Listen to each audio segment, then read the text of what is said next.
So guys, for the first step, if you have the Chrome shortcut on your desktop or on your taskbar, you want to remove it. So if you have it on your desktop, you want to delete this.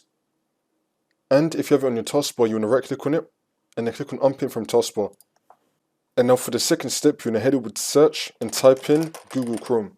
Now you want to right click on it and then click on open file location.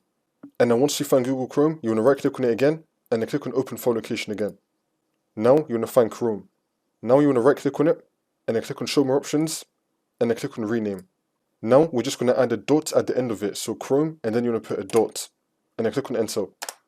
And now if you want to add this back onto your desktop and to your taskbar, you can do that. So you're going to right click on Chrome and then click on show more options and then click on pin to taskbar.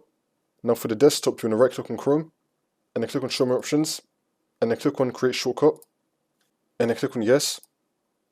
And now once this comes up, we can now rename this. So you can right click on it and then click on show more options, rename, and then call this Google Chrome. However, you want to keep the Chrome in this folder to Chrome dots. Keep it like this. Now we can just open up Chrome again and then the problem should be fixed.